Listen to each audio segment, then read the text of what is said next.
I only have 2 pairs of footwear. That's a lie. Okay, 2 pairs I use. Bean boots for rain or snow, and New Balance sneakers.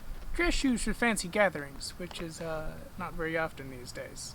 These boots are overkill, and buried in the closet, and I forgot I even had them. I found these fine steel-toed boots in a job site dumpster in 2016. I haven't been to a job site since, and the novelty of gleefully kicking anything with impunity soon wears off. And these house sandals don't qualify as footwear, as anyone who's ever tried biking in these glorified flip-flops can attest. But no, the title isn't a lie. I did get these shoes in July 2009. I was a little optimistic about the size at age 13. Okay, they were 10.5 before the tag wore out. I stopped growing immediately after, but appreciated the extra breathing room. But now they have a different kind of breathing room. You might recognize them from a previous video.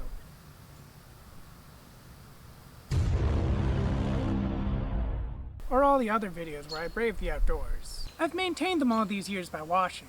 I had a mowing job in high school and would meticulously clean off the grass stains with this very brush, until I realized I could just wear clogs for that 1 hour a week, because they don't stain. Ah, the ignorance of youth. There's nothing worse. Plenty of things are. I know, it's just a saying. You're just a saying. Nope.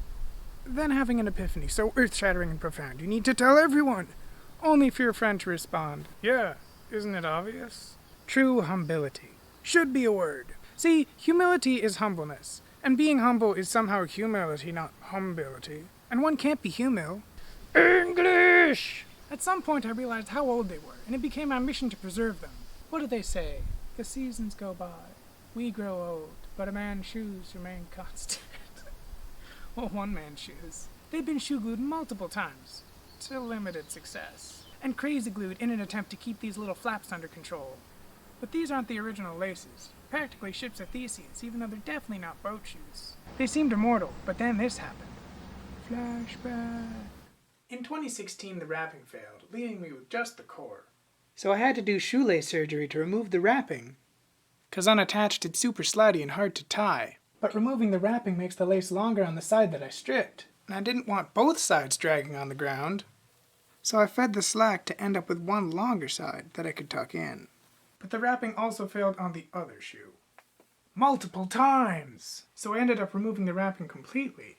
Turns out the wrapping is important for structural integrity, and for this shoe, which only had the core, it snapped off at the end 3 more times, getting shorter and shorter. Each time I just feed the slack to even out the lengths. And you can see I even cheated here by skipping a few holes when it was getting too short. But then it snapped again, leaving me with almost nothing. A point of no return. But I'm pretty sure I have extra laces.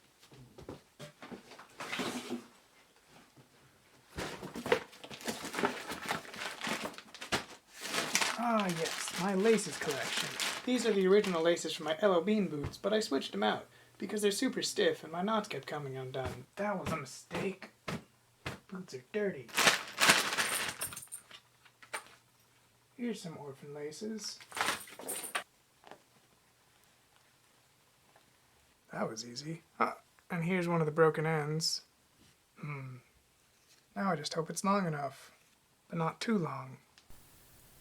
Looks kind of impressive when I speed it up, as most things do, but trust me, it was like 3 minutes long and really boring.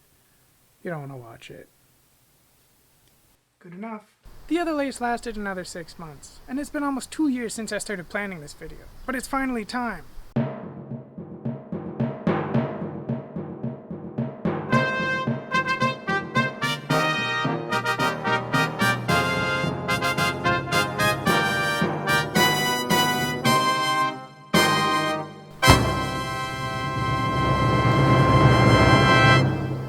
But it's also a solemn time of remembrance for all the things we've done together.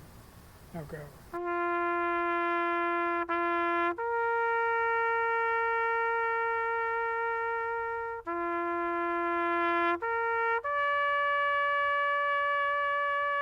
Just kidding. Can't waste a perfectly good pair of laces.